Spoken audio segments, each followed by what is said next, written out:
What I would maybe like to stress is that the checklist for what the form, the system is designed in such a way that there is a questionnaire there, and it has a checklist for structural risk of conflict. And it's really the main part of the early warning system, and it asks the EU staff at the country level to make judgments based on their deep knowledge of 10 structural risk area. One of these areas is inter-ethnic and intercommunal relations.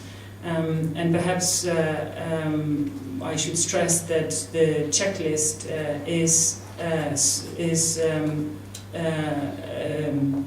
the risk factors we're looking at are closely linked to the checklist of the Office of the UN Special Advisor on the Prevention of Genocide. So this already indicates that the close cooperation, which we already had the pleasure to discuss with Mr. Dieng, and we hope very much to exchange our findings, both in terms of analysis, in terms of risk factors, as well as one would hope when it comes to discussing actions. The third area of work is the mediation, the early warning system. The conflict analysis methodology is a light touch methodology to make sure that it complements other activities that are already ongoing inside the Commission, and that would allow rapid diagnostic on conflict risks and possible EU responses, and contribute to developing guidance on mainstreaming conflict prevention and peace building into development programming. Apart from that, maybe I should add something on the cooperation. There is an informal inter-service group, conflict prevention group. So this is just to say that we're working very well inside institutions. We also strengthening the network both with civil society. We work very closely with EPLO, which, as you know very well, is a very broad network of civil society organizations, as well as with OSCE and different agencies of UN, and we're looking also at how to work closer with regional organizations. So I think I would like to believe that that shows that, first of all, there is a lot happening already. We're trying to address the areas of shortcomings that have been identified. As Mr. Brock said, EAS is only 2 years old. I think time needs to be allowed for some of these efforts, first of all, to be consolidated. As I said, the early warning system, for example, is at its piloting stage. So it will be rolled out, hopefully, in a couple of regions after that, and eventually globally. I think we need to allow for this to see how this works before we would recommend introducing another parallel structure. But having said that, we're quite confident that the criteria that we use in the early warning system would be more than adequate to identify also early warning signals for mass atrocities. But as the project evolves, it would be interesting to see whether you share those views or not. So what I'm saying as a final conclusion is that from my perspective at this stage, we would not conceptually distinguish between mass atrocities prevention and conflict prevention work that we are already undertaking, and we feel quite confident that our work will show results. Thank you. Thank you very much, Ms. Wasilewska, for shedding light on what seems a prolific set of instruments being deployed, or at least put in place, to tackle some of the shortcomings mentioned in the report, as indeed by our political interlocutors here. We have about 5 minutes before Mr. Brock has to leave back to the European Parliament, so I'll do a quick sweep of a couple of short questions, and then we get a second chance at that. Who would like to address a point per question?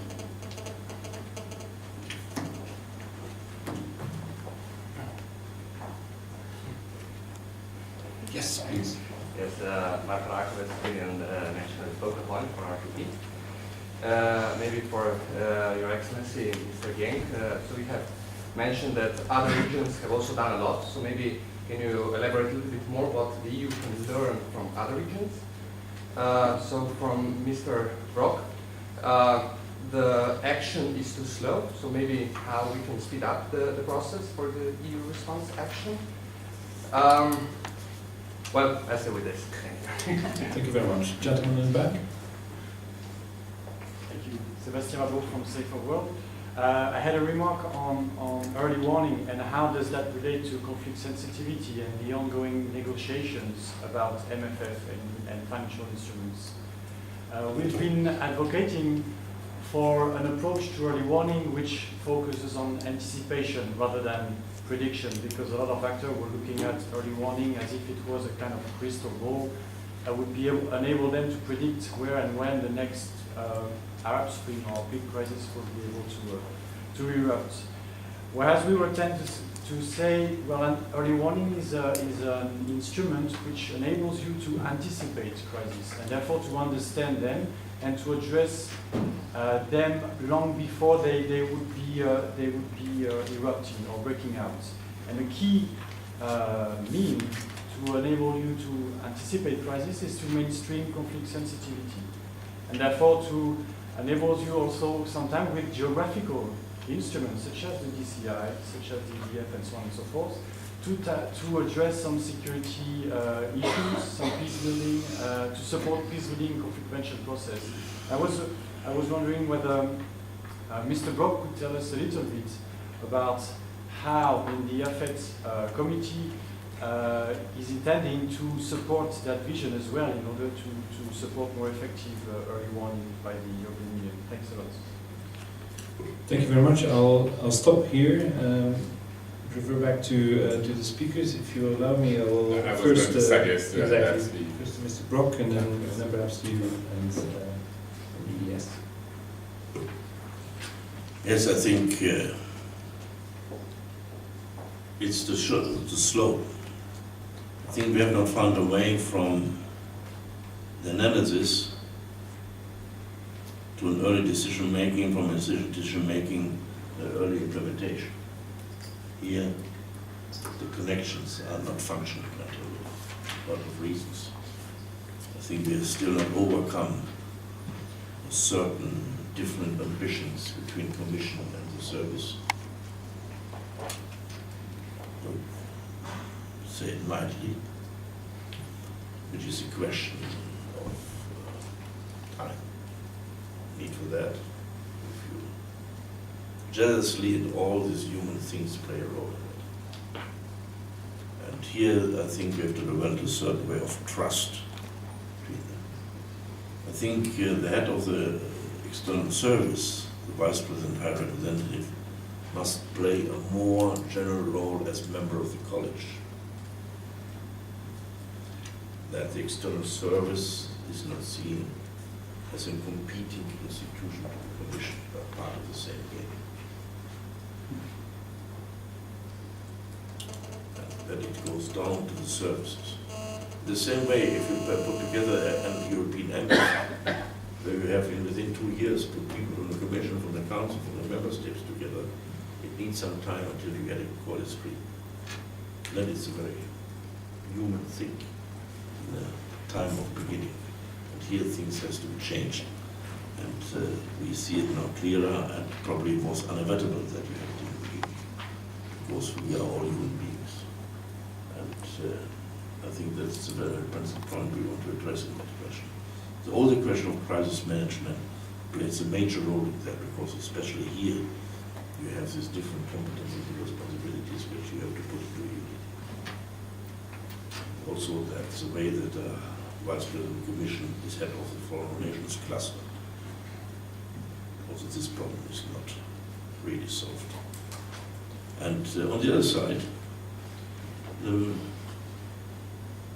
if a decision is then after some time taken, sometimes it lasts so long because there's not a leadership really there, and the PCP ambassadors discuss about it until nothing is anymore in the paper, or the problem is solved without any decision. Say it sarcastically. Then this is not delivered to the member states. So implementation has to be taken. And really from that decision, which was difficult enough to reach and needed a long time to reach in October, not nearly zero implementation was done on both sides. For these reasons. So that is perhaps with already in a childhood situation, but things that we develop in the beginning. But I think this has to be seen so that we have really the confidence between the people concerned on the different level institutions, and that we have a better connection and have also of these decision-making lines. And you have also the proper control who does that it's implemented. And I think this will be one of the main questions of the European Parliament at all in this review process. To make that work, the European External Service is a hybrid organization. It's partly communitarian policy, it's partly the governmental policy. Put under one administration without changing competence and decision making, but to put it together under the umbrella of the head of one person. There are three heads, and I think this is not yet solved to get a synergy effects out of that, which we thought should come. And, I think just questions where not the interest of member states are immediately threatened. It needs longer time, and I think it's not acceptable that it's longer time when we come to human rights and of question as mass atrocities. That is just morally not acceptable. And here I think we have to become clearer and stronger and faster. Thank you very much. Mr. Diam, we've heard the internal cuisine of the European Union, so to speak, and how the plumbing can be done better. How do you see it from your perspective, UN and its cooperation with the EU? You alluded to it in broader terms than Ms. Vasilevska did, but I'd like to ask you how you see, at which level you see the European Union at this point in time offering a solid contribution to the work you are doing. And then, of course, there was a question still from the floor addressed to you. Well, I mean, your question, in fact, complements the question of our colleague, the focal point. And I would say definitely that it is critical that that the policy organ of the European Union make a very clear and explicit commitment, to address this issue of prevention of genocide. As we will say, it is critical that every single action be also looked through the atrocity prevention lens. And also it is critical that the EU appoint a focal point on the responsibility to protect. I mean, there are already at the level of the member states, not all, focal point on the R2P. But I think the EU could really help be an engine, add its voice, its expertise to the work which is being done by its own member states. Because at the end of the day, what is required is to manage building the bridge between early warning and early action.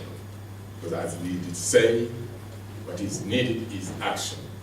And that is where I do believe lessons learned from the other regional organization. It would be maybe presumptuous to say that Europe has to learn from the Great Lake region. I mean, Europe, like Africa, has faced, of course, tragedies. Europe faced the genocide in Srebrenica, the war in the Balkans. Africa faced the genocide in Rwanda and the ongoing crisis in Sudan.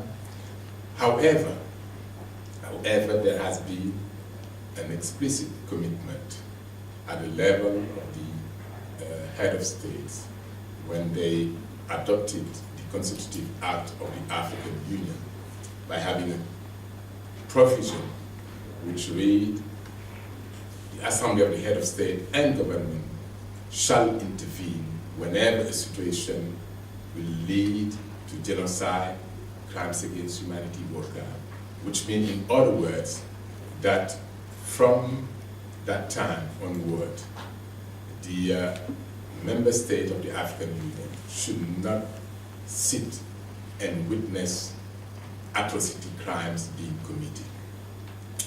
Now, how to make that commitment a living reality? That is where I do believe the European Union also has a contribution. I mean, they are doing so already through certain channels, through mediation is one, sanction is another one. I mean, one should not dare to mention it, because at the end of the day, you have many tools, and that is where sometimes I regret that even that many states do not use sufficiently enough Chapter 6 of the UN Charter, which has a range of tools which could be used. And I'm really glad that next April, as mentioned, the European focal points in the R2P are going to meet. And I'm also extremely grateful to the commitment of the governments of the Netherlands in supporting the effort of my office to have a wide consultation during the preparation of the report of the Secretary General for this year, a report which will focus on the state responsibility, prevention and state responsibility. And we are going, thanks to the Netherlands government, to circulate a questionnaire to all member states, but I am going also to involve civil society actors, because what we want at the end of the day is to make the R2P a living reality. If you allow me to follow up on one of your points, I mean, you listed a couple of lessons learned at UN level. Some of them are constructive, of course, and positive, and can be adopted by the European Union in the forging and implementation of the instruments for mediation, conflict prevention, etc. Are there any negative lessons learned that the EU should take to heart in not duplicating mistakes made at the UN level? Well, I think when we, as you may know, mistakes which were made by the UN led, I would say, to the tragedy we have faced in Rwanda, and which in fact prompted the establishment of my office, which prompted the consensus reached in 2005. But since that time, what has been done? You know, we said never again following the Holocaust. But still, we face it, as I said earlier, 2 other genocide. One may say 3, we are waiting to have maybe one day a determination of the case in Darfur. A report was at the time, as you know, submitted by Kasese with his team. Of course, he didn't at the time determine that there was a genocide in Darfur, but he did not exclude the possibility of a genocide. But what I would say, what we have to really bear in mind, and that is why I do believe that prevention should be at the center of every single action. And in that regard, we need to further mainstream, for instance, within the UN, our activities in relation to prevention. And just by way of illustration, I can tell you that UNDP, as a development agency, her administrator has agreed, when I engaged her, to consider including in the program and policies of UNDP an R2P dimension. And the same with the office OSHA, or the office of Mrs. Amos. So what does it mean? It means at the end of the day, even those who had some, I would say, fear that R2P is too politically charged and may, let's say, hamper their humanitarian action, have come to the conclusion that it is not the case. That what they are doing in the humanitarian field, in the development field, is very much relevant to the responsibility to protect. That finally we complement each other. And I think that is where we need, and if that has been possible, it's a matter of length, as Christophe was saying.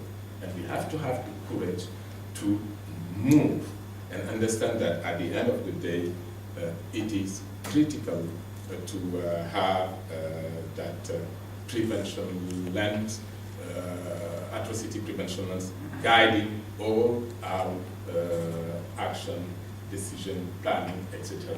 Because the conflict prevention lens is not the atrocity prevention, as you rightly indicated earlier. And therefore, you have to move on with that aspect. Even someone like Raad Brahimi, the special envoy of the UN and Arab League on Syria, you may remember at the time he was very much, let's say,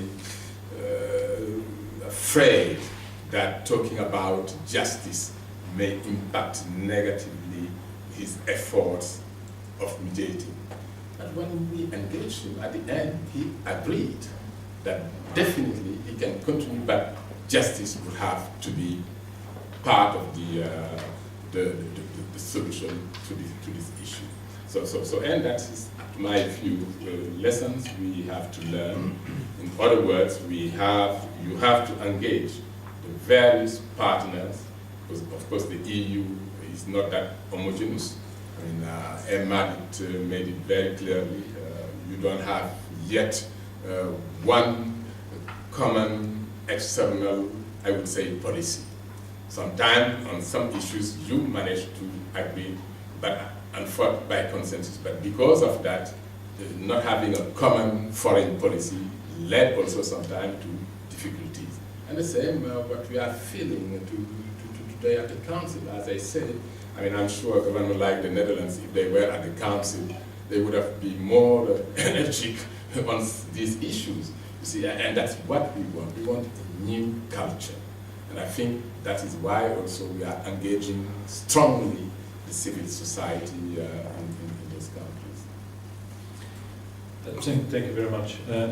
Perhaps the translation to the EU setting would, of course, could of course result in formulating a question about the relationship between the EES and DG ECHO, humanitarian efforts, and matching that up, joining that up with the other strands of external policies at EES. Perhaps in your reaction to some of the points made, you can bring that element in as well. Sure, thank you very much. In fact, I don't think that's the main challenge. The cooperation with ECHO specifically, I think it's a little bit more sort of rooted in what Mr. Brock referred to, the relationship in general between Commission and EAS at the moment, because since EAS is new, and I think that has to be worked on and improved. There's no doubt about that.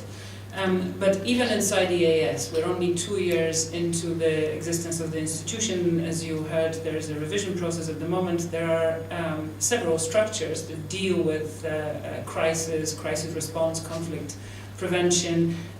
So you have the crisis response unit, you have security policy director that has a division, then you've got I think at least 2 or 3 divisions or directorates rather that deal with planning of civilian missions.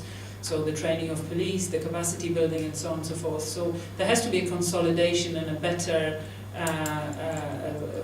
probably more cohesive way of how these structures work with each other. At the moment, I think everybody agrees that it can be confusing and the areas of responsibility are overlapping a little bit. As I stressed, our unit is a support to others, so we don't seek to use our expertise to be directly involved in any of those activities, but rather facilitate and support. But with reference to the question about the multi-annual financial framework and the early warning and the conflict sensitivity in general, I don't think that we look at the early warning system as a way of identifying everything about upcoming conflict. We're looking at this more as an exercise that will highlight structural problems and will allow us to address them early enough before we get to the situation of conflict. Now, maybe that's an idealistic way of thinking it, but we believe that EU doesn't have an adequate system, so that's why we're working on this. So obviously we won't understand anything about it, but hopefully, and how it relates to the financial planning. I don't think it's a problem that we don't have conflict sensitivity built into the thinking of the institution, because if you identify certain problems, it doesn't mean that you will need new money, although there is instrument for stability, which we could use from time to time.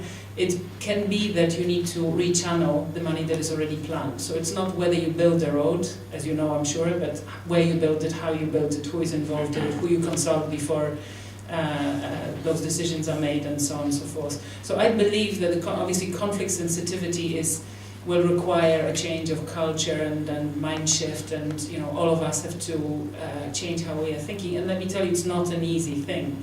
If you talk to colleagues who have been working on Africa in different divisions or departments for the last 20 years, and you come to them and you say, we will offer to facilitate conflict analysis, their attitude is, what you're going to send, sorry, forgive me, you're going to send an academic who's going to tell us anything about the country that we don't know. So it's not an easy challenge in that sense inside the institution, but once the delegations and the geographical directorates engage in this exercise, they come out extremely happy. And what is most important is that, as I stressed, that it's a shared analysis. So that means not just the EAS and the Commission and delegation, but also hopefully member states. So that then should affect how everybody is thinking and working and planning and realigning what we do. So I don't think one comes before the other. For me, it's possible to trigger any of those at any moment. You can have early warning system, which will identify in Sahel that, I don't know, in Cameroon or Niger there are some problems. We could be asked to provide facility to do conflict analysis, which will then mean that the activities will change and we will become more conflict sensitive. And just one more thing to add on the early warning system. The original idea was that it would be conducted annually in order to update it. But now already during the pilot, perhaps because Sahel is such a fragile region, that it can be triggered any times during the year if either delegation or our geographical colleagues feel it needs to be updated and they have reasons for concern. Because when you go through the whole questionnaire the first time, of course it's time consuming, but then the update may just require looking at one or two areas. So we're quite optimistic that, and the feedback so far is very positive from both the member states and the delegation. So let's see what comes out at the end of it. Thank you. Thank you very much. I will collect a few points still from the room and then ask Christophe to weigh in as well, maybe reacting to also issues which have been discussed on this side of the room. I have first the gentleman and then the lady, and another lady, and another lady. Four. Okay, very good. James Kearney, UNA UK. Again, thank you again to all the panelists. I've got a question which I think has got certain subsections, and I'll let you just sort of pick out which bit you want. I think the first part of it is aimed at Ms. Bazaluska, and I'd also welcome comments then from Mr. Dieng and Mr. Mayer. Having read through the report in advance of today, and having read through it now today again, I'm coming at this question of atrocity prevention from the R2P standpoint, talking about the three pillars. Would you say that the report is kind of skirting around the issue of the most extreme parts or the most extreme mechanisms in Pillar 3 of R2P, that is direct intervention? Now, there are very many parts of Pillar 3. Mr. Dieng talked about sanctions, but sanctions do not prevent atrocities which are already occurring. It doesn't happen. The only thing that prevents atrocities which are already occurring is military force. I mean, I think that no one would disagree with that. So my first question is, are we really talking about in this report, and is this also being reinforced now by Ms. Bazaluska, the fact that the EU basically is still only set up and should only be set up to cover the first two pillars? And that really points to the fact that you don't really try and differentiate between atrocity prevention and conflict prevention. And as a second part of that, then, Christoph, perhaps this is something you could pick up. I'm sort of looking through page 87 of the report, and I'll just read out the 4 lines. It says in 3.3, coercive means, including military action, are an essential part of any continuum of steps defined by the EU and its member states to prevent or halt mass atrocities. In order to serve as credible deterrent, coercive measures must be credible and effective with regard to their expected impact. Do you really think that the EU is going to have that credible response at any point? Or isn't that NATO's job, basically? You know? And you said yourself earlier on today that the most effective impacts are those which happen earliest. And we've seen that before. There's been evidence that in Rwanda, when the French and the Belgians actually came in APCs to pick up their own civilians, that there are first-hand accounts from the Interahamwe who basically started putting down the weapons because they thought the game was up. But is the EU really well placed to do that? Isn't that NATO's job? Which then raises my final point, which is if we are looking at this from the R2P lens and those 3 pillars, is the EU basically best set up to service parts 1 and 2? Because it is a collection of member states, and it's member states, at least member states working in terms of a military unity in the form of NATO, is basically best placed to intervene quickly. Good questions. Thank you very much. Thank you very much. My name is Krisha Volksveld from the Dutch Ministry of Foreign Affairs. I have a question for Ms. Masidesta. I'd like to hear your view on 2 of the recommendations that have been done. One in the report that it's necessary to to emphasize and more explicitly mention the prevention of mass atrocities in EU policy.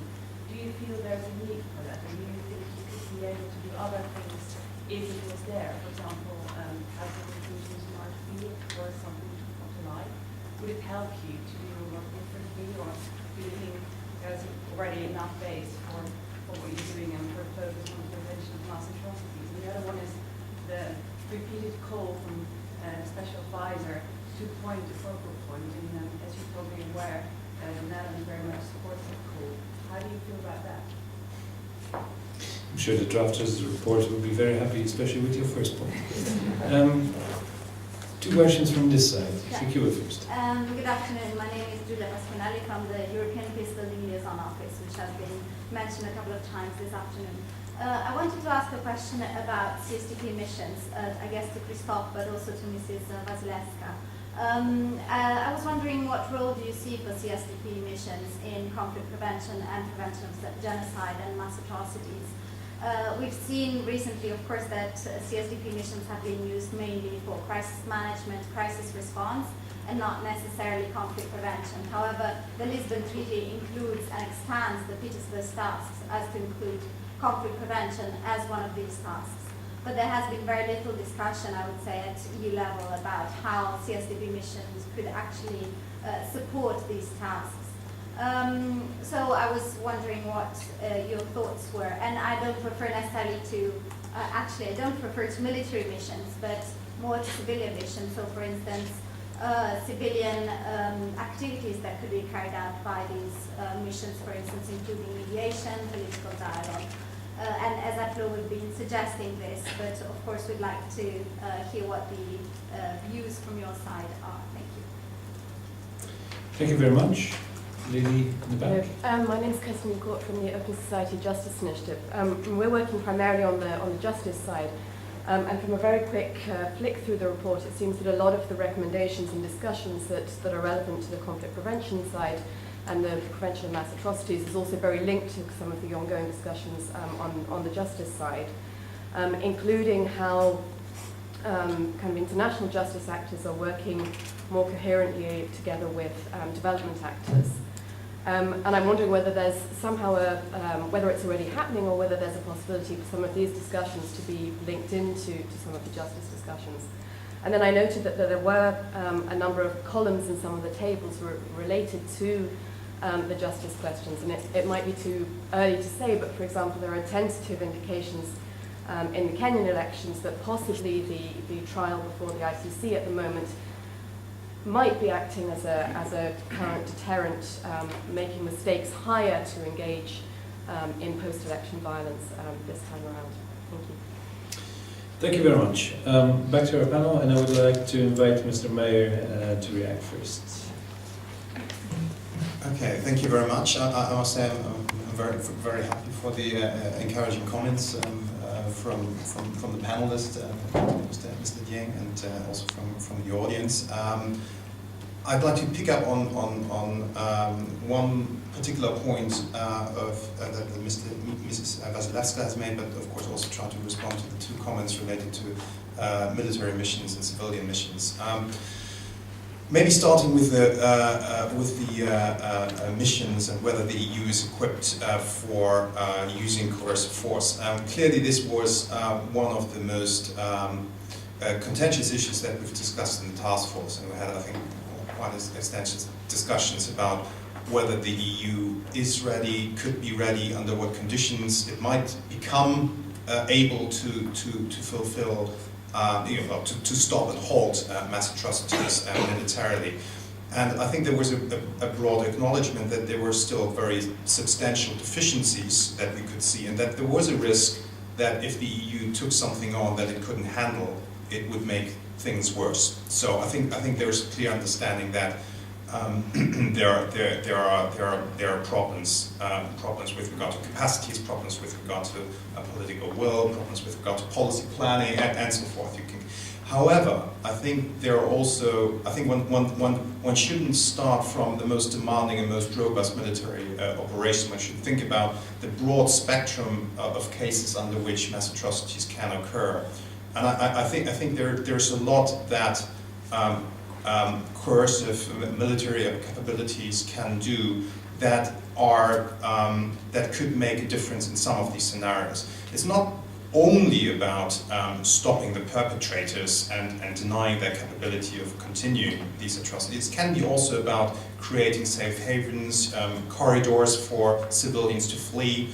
It could be about putting in place flanking measures for helping civilians. It could be also about intelligence. So i.e. helping civilians to give them the information where to go when they're threatened. So I think there are some capabilities that the EU has to do these things, and I also think that in terms of its culture, in terms of its broader outlook, it is better suited in principle. It has a stronger potential to do these kind of operations well in comparison to NATO. Now, I'm not saying that the EU is able in any time soon to do the kind of to have the kind of capacities, planning capacities, and military capacity as NATO has for the high end of the military operations. But I also think it would be wrong for the EU to give up on the aspirations to have some of these capacities in place, because there will be situations when NATO is not engaged and when the EU will want to act. So having military forces that are trained for mass atrocity prevention operations, having the doctrine, having the planning facilities, thinking about whether one of the battle groups could not be changed to enable them to do these operations. I think this is not something you can do tomorrow, but I think our report is not about tomorrow and today, it's also about the medium term and the long term. So I think the EU should not give up in developing these capacities. So, can I just ask you, what would the geographic scope be of those interventions? Now let's take, let's not say boots on the ground, but let's say setting up safe havens. That still requires air power. Okay, so how far geographically would the EU be willing to go? How far could it go in terms of its democratic legitimacy with its own constituents?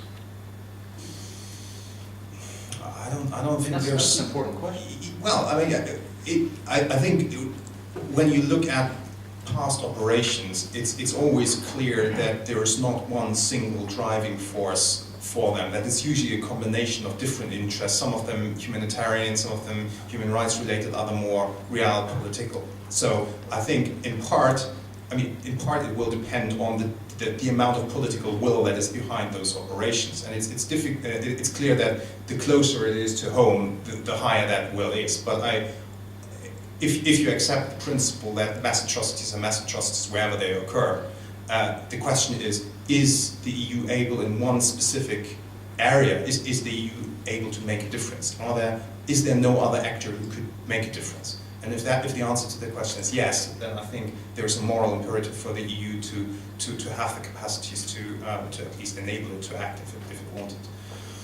On the CSTP operations, I think it goes in a similar direction, but I would also emphasize that we are not privileging coercive means. I think there is a role for civilian missions to play in creating in dealing with some of the driving forces of mass atrocities or safeguarding against some of the escalation points.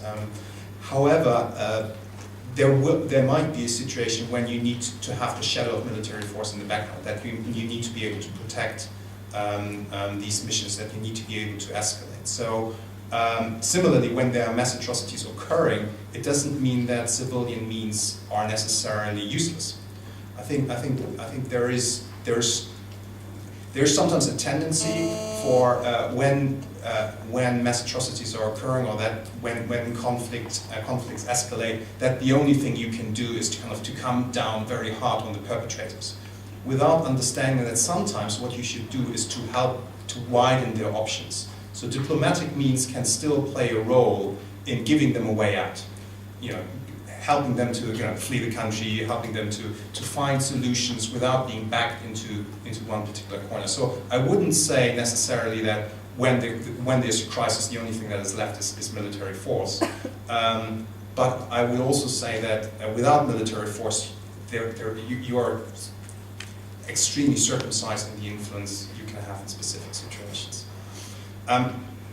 My final point with regard to Mrs. Vasilevska's response to the report is firstly to say that we've been very grateful for the support and the critical questioning and the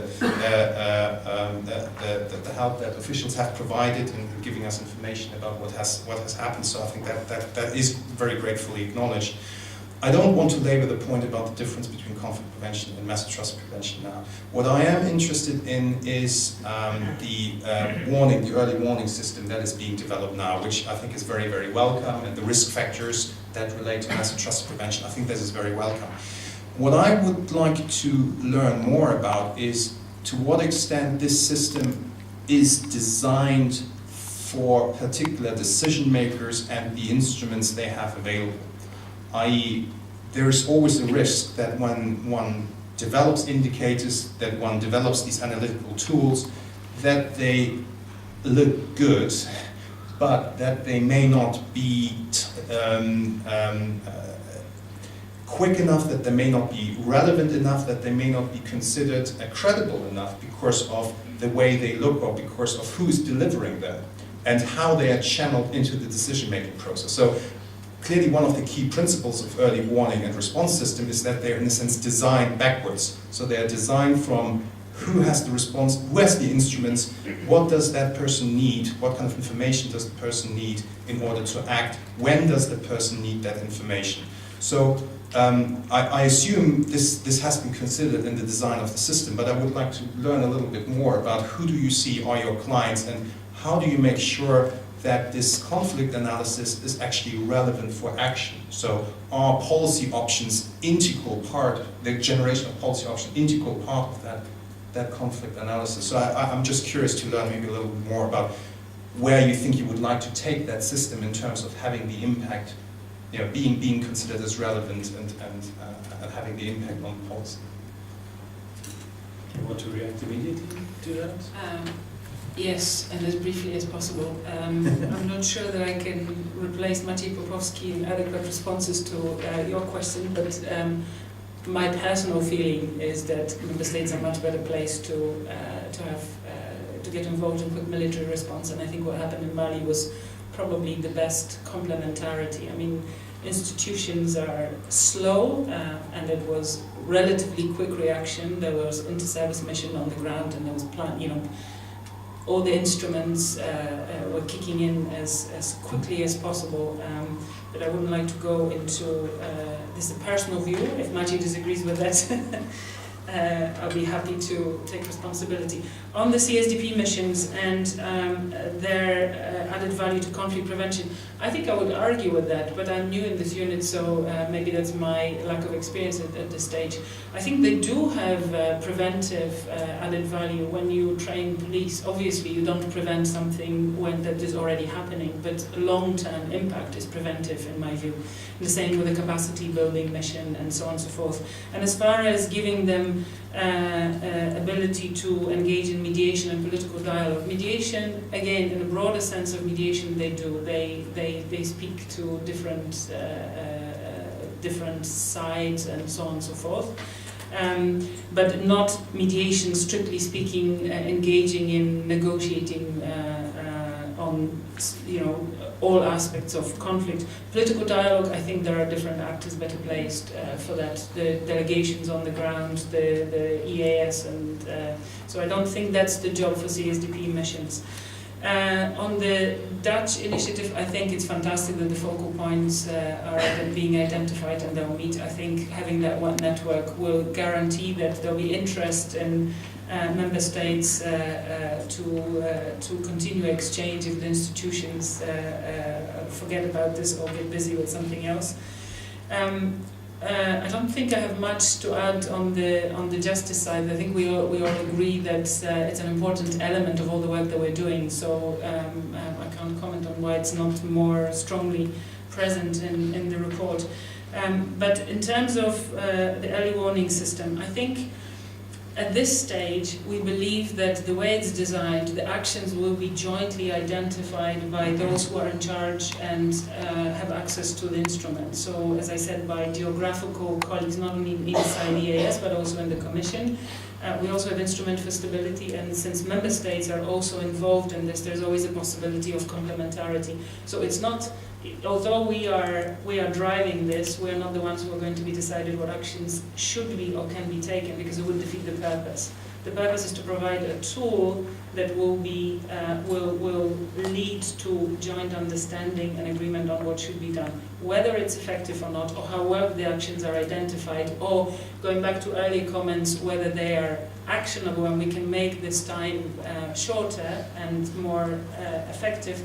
Maybe we can have that conversation at least at the end of the pilot. Making a bridge to Mr. Yang in just a second. On the global reach of the European Union in this context, I think what is guiding is ultimately what Mr. Yang has also emphasized, that is, the global outlook that the European Union has. I mean, it has a very cosmopolitan worldview which is enshrined in the treaties itself. And upon invitation of third parties, it could, intervene anywhere. Really, I mean, it has done so in terms of, peace mediation, the efforts in Myanmar, the peacekeeping, of course, in Aceh, in several parts of Africa. So far, not in the Americas. Okay. But in theory, at least, there would be a global reach for these activities of the European Union. Whether it's political will to support it, also with money, is a different issue, of course. On CSDP missions, I'm not sure whether even after the introduction in the Lisbon Treaty in Article 43 of the element of conflict prevention as one of the new Petersberg tasks, whether there haven't been already some, such Petersberg tasks avant la lettre. Of course, it's hard maybe to discern where exactly conflict prevention starts at the back of a peace-building mission, but perhaps border assistance missions that have been deployed, between Ukraine and Moldova, between maybe a rule of law mission. ESDP mission in Temis in Georgia could be catalogued as such. And let's not forget, I mean, the European Commission itself, with lots of assistance programs as such, carries out much of the work which could prevent atrocities from happening. Be that at a very technical level and below certainly below the political radar. So I'm not sure whether we should, fixate too much on the label of CSDP in this context, and the civilian nature of CSDP. Now, two issues still stand out, Mr. Dieng, and the one that I recall most vividly and would be interested in hearing your observations is where you see a role for the European Union as regards the 3 pillars of the RTP. Well, I was saying that our friend from the UNA was very provocative when we were asking whether the EU is, whether NATO, is that NATO better placed than the EU, and by simplifying the R2P, talking about direct intervention. So for him, the third pillar, military intervention, that's it. Do I understand you well? No, certainly, but I was referring specifically to the most extreme measures in Pillar 3. I wasn't referring to Pillar 3 as a whole. I was talking about the intervention measures, military intervention measures. Yeah, okay, so that's that. Because even within Pillar 3, you have a prevention dimension. But the military intervention has the ultimate recourse. And Emma was referring to the Syrian case. I'm sure if we do